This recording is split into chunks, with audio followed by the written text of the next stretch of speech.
तो ladies and gentleman, आप सभी का स्वागत है आज की इस न्यू वीडियो में, जहां आज की इस वीडियो में हम कवर कर देंगे हिसोका मोरो वर्सेस क्रोलो लूसीफर की फुल बैटल। एंड बिना किसी देरी के इस वीडियो को चालू करते हैं, लेकिन उससे पहले अगर आप चैनल पर नए हो तो चैनल को सब्सक्राइब कर देना एंड वीडियो को लाइक कर देना। एंड इस एपिसोड के स्टार्टिंग में हमको देखने को मिलता है हेवेंस अरीना का सीन, जहां पर अनाउंसर बोलता है, लेडीज एंड जेंटलमैन, आज की ये फाइट होने वाली है दो फ्लोर मास्टरों के बीच में, जहां एक साइड है हिसोका मोरो, वहीं दूसरी तरफ है क्रोलो लूसीफर। एंड तभी हिसोका बोलता है, आखिरकार मेरी ये ख्वाहिश पूरी हो ही गई। इतना लंबा इंतजार करने के बाद मैं नहीं चाहता कि हम इस फाइट को किसी आम खेल या मजाक की तरह लड़े। एंड इस पर क्रोलो बोलता है, बिल्कुल सही कहा, सच कहूँ तो तुम्हारा लगातार मेरे पीछे पड़े रहना अब काफी थकाने वाला हो गया था, और ये बात तो हम दोनों पर लागू होती है। तो चल इस फाइट को मौत तक ले जाते हैं। ओके। एंड तभी अनाउंसर बोलता है, अनबिलीवेबल, फ्लोर मास्टर क्रोलो ने अभी अभी आमने सामने एक डेथ मैच का प्रपोजल रख दिया है और हिसोका ने भी इसको मंजूरी दे दी है। ये तय हो चुका है कि आज यहाँ एक डेथ मैच होने वाला है। सिर्फ एक ही सर्वाइवर जिंदा बच के जाएगा। इस मैच में जीत की एक अकेली शर्त है, सामने वाले अपोनेंट की मौत। तभी रेफरी बोलता है, सारे वेपन यूज करना अलाउड है, तो अब अपने ऑनर और प्राइड के साथ लड़ाई शुरू करो। एंड रेफरी के ये सिग्नल देते ही मैच शुरू हो जाता है, लेकिन क्रोलो तुरंत अपनी बुक स्किल हंटर को समन करता है, जबकि हिसोका आगे बढ़ते हुए बंजी गन के साथ तैयार होता है। लेकिन क्रोलो डायरेक्टली हिसोका पर अटैक करने के बजाय साइड में रेफरी के पास पहुंचता है और अपनी बुक से एक एंटीना निकाल कर रेफरी के गले में डाल देता है। एंड हिसोका तुरंत रियलाइज कर लेता है कि ये तो शार्नेक की एबिलिटी ब्लैक वॉइस है। एंड इतने टाइम से क्रोलो जो चूहे बिल्ली का खेल खेल रहा था एंड हिसोका से भाग रहा था, उसका असली रीजन यही था ताकि वो और ज्यादा एबिलिटीज को अपनी बुक में कलेक्ट कर सके। लेकिन तभी क्रोलो के हाथ में एक और एंटीना देखकर हिसोका शॉक हो जाता है। लेकिन इससे पहले हिसोका कुछ और सोच पाए, रेफरी हिसोका के ऊपर अटैक कर देता है एंड उसके पीछे से क्रोलो भी आता रहता है हिसोका पर अटैक करने के लिए। एंड इसी बीच हिसोका को रियलाइज होता है कि रेफरी तो बस उसकी मूवमेंट ही ब्लॉक कर देगा। एंड इसी बीच क्रोलो आगे उस पर एंटीना घुसा देगा, इसलिए सबसे पहले हिसोका अपनी राइट लेग का यूज करके रेफरी को दूर फेंकता है। लेकिन इसी बीच एक ओपनिंग क्रिएट हो जाती है क्रोलो के लिए, जिस पर वो हिसोका को इजीली एंटीना चुभा सकता है। बट क्रोलो डज अ डैम फेंट, क्योंकि वो तभी हिसोका के लात पर अपनी लात देके मारने लगता है। लेकिन हिसोका उस लात से बच जाता है अपना पैर नीचे करके। लेकिन इससे बचने के चक्कर में हिसोका भी बहुत गंदी पोजीशन पे आ जाता है एंड उसके ऊपर क्रोलो रहता है, जो अपने पैर से गोमो गोमो गैदलिंग चला देता है हिसोका के ऊपर। एंड हिसोका इस अटैक से बच तो नहीं पाता, लेकिन अपने हाथ पैर का यूज करके डैमेज को थोड़ा कम कर रहा है। एंड इसी के साथ हिसोका के दिमाग में यही चलता रहता है कि क्रोलो की एबिलिटी वर्क कैसे करती है। मतलब कि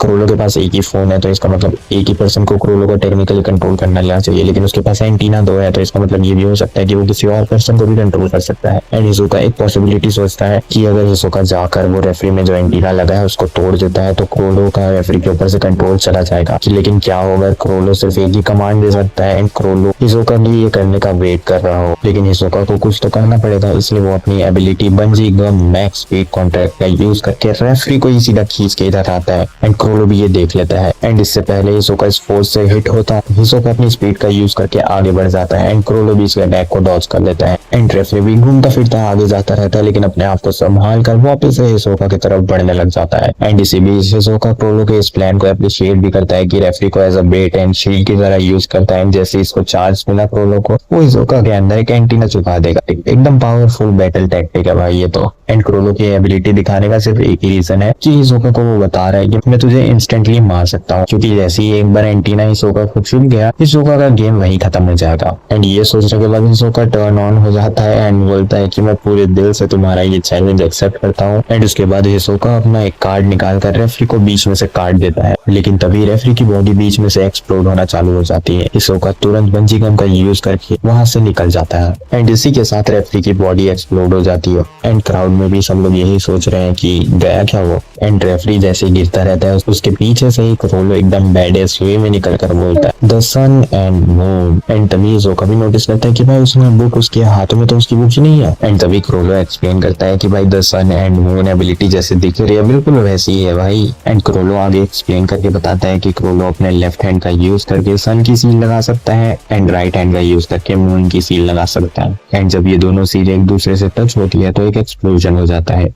एंड तभी क्रोलो बताता है कि उसने रेफरी के लेफ्ट हैंड पर और उसके पीठ पर ये सील लगा दी थी, जिसके चलते ब्लैक वॉल से उसने कमांड दिया कि भाई अपना ये दोनों जगह पर टच कर, एंड ब्लास्ट हो जाए। इस इमेज में क्लियरली देख सकते हो कि ये दोनों जगह टच हो रही है। एंड तभी क्रोलो आगे एक्सप्लेन करके बताता है कि जो सील है वो एक पल में लग जाती है, मतलब टच करते ही लग जाती है, लेकिन उन्हें अपनी फुल पावर तक पहुंचाने के लिए क्रोलो को टारगेट को 3 से 5 सेकंड तक छूना पड़ता है। एंड जब ये सील सिर्फ 1 सेकंड के लिए भी टच होती है तो तुमको वैसा ही एक्सप्लोजन देखने को मिल सकता है जैसे तुमने अभी देखा, लेकिन एक फुल्ली पावर्ड एक्सप्लोजन आसपास के हर इंसान के छोटे छोटे टुकड़े कर सकता है। एंड क्रोलो बताता है कि एबिलिटी उसको मीटियोर सिटी से मिली है। एंड फालतू की एपिंग छोड़ के हिसोका बोलता है हल्के में ले रहा क्या मेरे को तू, जिस पर क्रोलो बोलता है ठीक है भाई अब से नहीं करने वाला, चल वापस से चालू करते हैं। आखिरकार ये कोई आम डेथ मैच नहीं है, यहाँ सबसे जरूरी है वो है स्टाइल। सही कहा ना, क्योंकि मैं तो ये तक कह सकता हूँ कि ये जीत या हार से भी ज्यादा जरूरी चीज कोई है तो वो है स्टाइल। एंड इस पर हिसोका बोलता है तुम्हारा मतलब ये है कि तुम्हारा पूरा ध्यान सिर्फ जीतने पर नहीं था।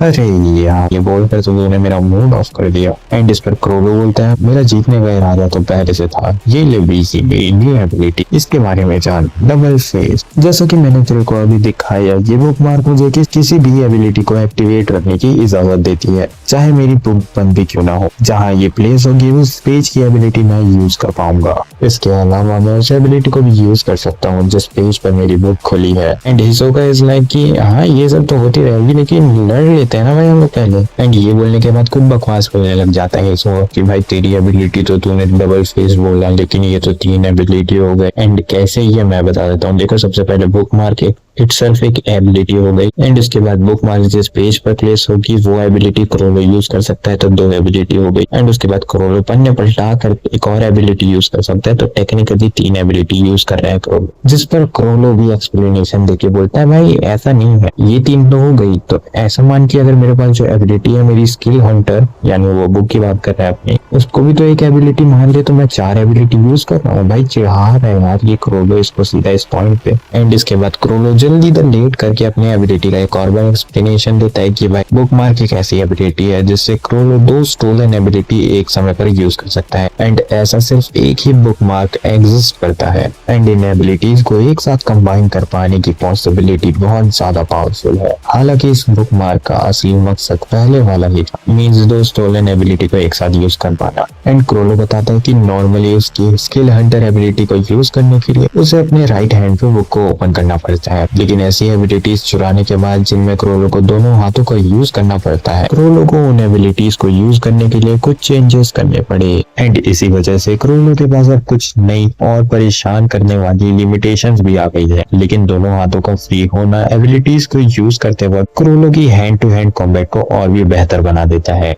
एंड तभी क्रोलो बोलता है मैं अपने दोनों हाथों को पूरी तरह फ्री रखकर भी एक और एबिलिटी यूज कर सकता हूँ। ये कितनी शानदार बात है ना, तुम्हें नहीं लगता? तो पहले इस एबिलिटी से शुरुआत करते हैं और फिर उसके बाद मैं तुम्हें 3 और एबिलिटी से इंट्रोड्यूस करवाऊंगा। किसी एक इंसान को मारने के लिए इतनी सारी एबिलिटीज का यूज करना ये मेरे लिए एक नया रिकॉर्ड है, तुम्हें इसे एक तारीफ की तरह लेना चाहिए। एंड इसके बाद क्रोलो बुकमार्क को निकाल कर दूसरे पेज पर लगा देता है और बोलता है एबिलिटीज, हर एक एबिलिटी के अपने फायदे और नुकसान होते हैं। ये एबिलिटी यूज करने वाले पर डिपेंड करता है कि वो उसके नुकसान या कमी को कैसे पूरा करता है। लेकिन इन सब के अलावा मैं अपने पास मौजूद एबिलिटीज की गिनती को और भी ज्यादा बढ़ा सकता हूँ, जिसका मतलब ये है कि जब तक मुझे पूरा यकीन ना हो जाए कि मेरे पास जीतने के लिए काफी सारे टूल्स हैं, मैं तब तक बस इंतजार करता हूँ। एंड तभी हिसोका क्रोलो को बोलता है क्रोलो तुझे पता है इस दुनिया में सबसे ज्यादा मजा किस चीज में आता है? चल मैं ही बता देता हूँ। ये वो मोमेंट होता है जब तुम जैसे लोग अपने घुटने तोड़वाने के बाद ये ऐसा कैसे हो सकता है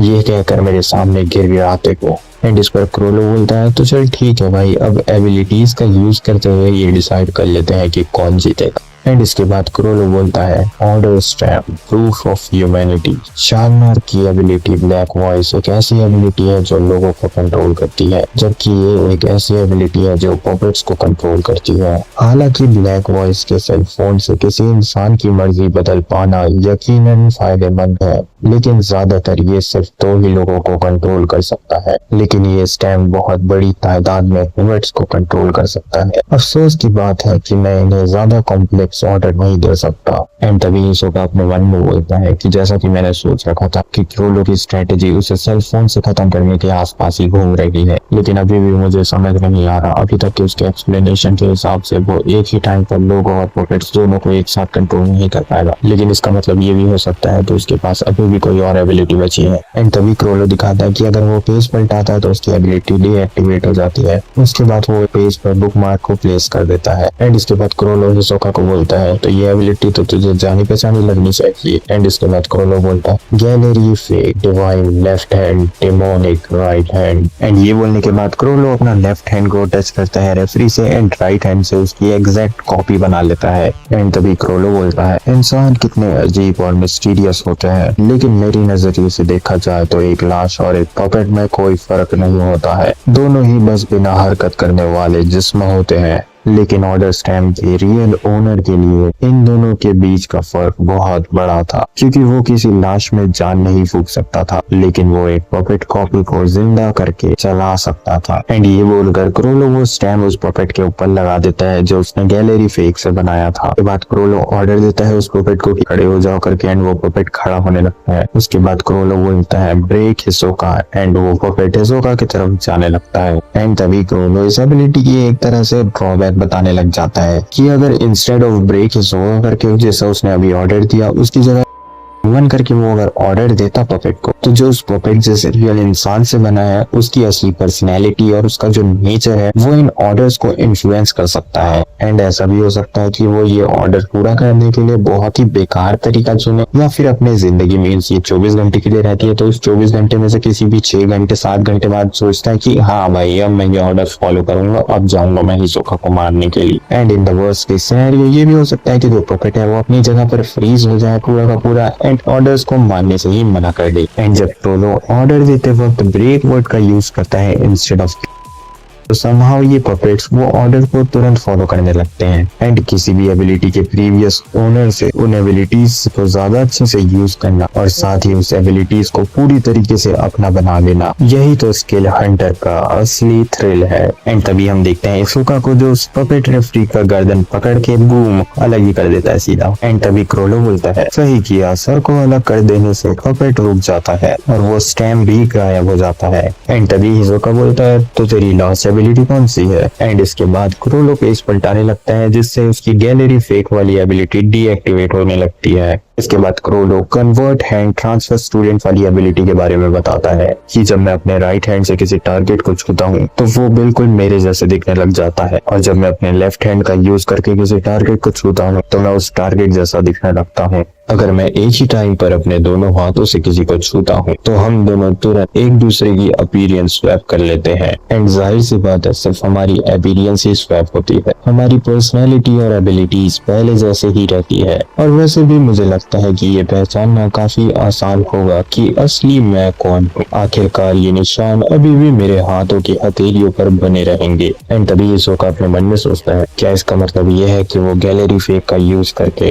अपने हाथों पर एरो की निशान वाली कॉपी नहीं बना सकता, लेकिन उसने बुक मार्क लगाकर गैलरी फेक तब एक्टिवेट की होगी जब उसके हाथों पर वो एरो के निशान थे। अरे यार इस बुक के बारे में कुछ सोचना पड़ेगा। एंड तभी क्रोलो बोलता है चाहे गैलरी फेक जैसी एबिलिटी हो या कन्वर्ट हैंड जैसी, किसी भी इंसान की कॉपी बनाने के लिए मैनिपुलेटर एबिलिटीज की जरूरत होती है, और ये दो एबिलिटीज दोनों एक ही कैटेगरी की है, लेकिन ये दोनों अपना अलग अलग रोल प्ले करेगी तुम्हें जान से मारने के लिए। एंड इस पर हिसोका बोलता है तो मैं ये समझू कि तुम्हारा लेक्चर अब खत्म हो गया है, अब हम आखिरकार शुरू कर सकते हैं। लेकिन तभी क्रोलो बोलता है अरे रुक जा, अभी मुझे तेरे को एक और जरूरी जानकारी देनी है। आमतौर पर अगर वो इंसान मर जाता है जिसकी एबिलिटी मैंने स्किल हंटर से चुराई थी, तो वो एबिलिटी बुक में से भी गायब हो जाती है जिसे मैं फिर कभी यूज नहीं कर सकता। लेकिन जिन एबिलिटीज के बारे में मैंने अभी तुम्हें बताया है उनमें से एक एबिलिटी किसी ऐसे इंसान की थी जो अब मर चुका है, लेकिन फिर भी वो एबिलिटी अभी तक मेरे बुक में मौजूद है। एंड तभी हमको हिसोका का रिएक्शन दिखाया जाता है जो अपने मन में सोचता है मौत के बाद नेन का और भी ज्यादा स्ट्रॉन्ग हो जाना। एंड तभी क्रोलो बोलता है लगता है तुम समझ गए हो, इस बात में तो मुझे भी हैरान कर दिया था। उस एबिलिटी का ओनर मीटियोर सिटी का एक एल्डर था। बाहर से कोई वहाँ के रहने वालों पर हमला करने वाला था तो उसने अपने ही लोगों को बॉम्ब्स में बदल दिया और उनसे मैसेज भिजवाया।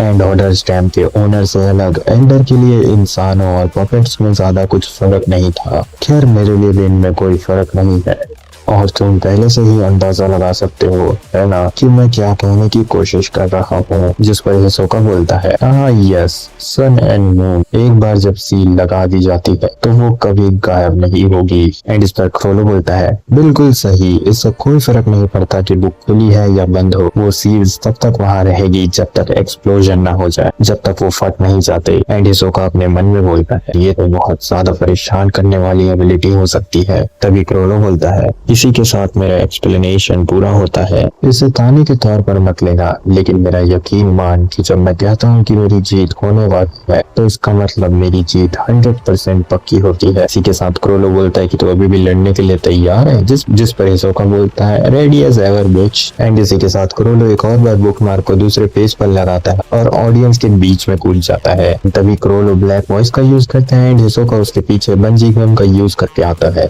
एंड क्रोलो के दिमाग में यही सब है कि ह्यूमंस सही में बहुत ज्यादा फैसिनेटिंग होते हैं। एंड तभी क्रोलो ऑडियंस में कूद जाता है, जहां नोटिस करने वाली बात ये रहती है कि क्रोलो ने अपनी कन्वर्ट हैंड्स वाली एबिलिटी का यूज किसी ऑडियंस मेंबर में भी कर चुका रहता है। एंड तभी यहाँ पर हिसोका भी आ जाता है। एंड हिसोका के दिमाग में यही चलता रहता है कि अगर वो क्रोलो तो बहुत ज्यादा फास्ट चला गया तो उसे एंटीना से हिट होने का खतरा रहेगा, लेकिन अगर वो पीछे रहा और बस अपनी दूरी मेंटेन करने की कोशिश करता है तो ये बिल्कुल क्रोलो जो चाहता है वैसा ही हो जाएगा। लेकिन तभी हिसोका के सामने एक हट्टा कट्टा बंदा आ जाता है एंड हिसोका की विजन ब्लॉक हो जाती है, जिसके चलते वो क्रोलो को नहीं देख पा रहा रहता है। लेकिन तभी हिसोका इस कैप से देख लेता है कि क्रोलो लेफ्ट जा रहा है। एंड तभी हिसोका तुरंत इस बंदे का हाथ कार्ड्स का यूज करके काट देता है। एंड जैसे ही हिसोका इसका कान फिक्स करने के बाद लेफ्ट जाके आगे बढ़ता है वो देखता है कि तभी वहां से एक और बंदा आ जाता है। एंड तभी हिसोका के दिमाग में यही चलता रहता है कि ये बंदा कहाँ से आ गया, क्या क्रोलो अपना दोनों एंटीनास को यूज कर रहा है। लेकिन हिसोका के पास अभी इतना सोचने का टाइम नहीं है, वो तुरंत इस बंदे को भी काट देता है। अपने सामने देखता है कि क्रोलो यहाँ से गायब हो चुका है। लेकिन हिसोका के दिमाग में यही चलता है कि क्रोलो ने अभी तक कौन सी एबिलिटी यूज की है। ब्लैक वॉइस एबिलिटी मेंटेन रखने के लिए बुक मार्क का यूज करना, कन्वर्ट हैंड एक्टिवेट करना, लेफ्ट हैंड का यूज करके किसी में ट्रांसफॉर्म होना, बुक मार्क को कन्वर्ट हैंड पर शिफ्ट करना, बुक को क्लोज करके और फिर छिप जाना। वाह ये तो सच में परेशान करने वाली बात है। एंड आई नो गाइस कि मैंने वीडियो के स्टार्टिंग में बोल रखा था कि इस वीडियो में हम हिसोका वर्सेस क्रोलो की फुल फाइट को कवर कर देंगे, लेकिन कुछ रीजनों के चलते इस वीडियो में फुल नहीं कर पाया। And I am really sorry for that, but next Sunday से पहले ये फाइट मैं पूरी कवर कर दूंगा। तो मिलते हैं अगली वीडियो में, तब तक के लिए दोस्तों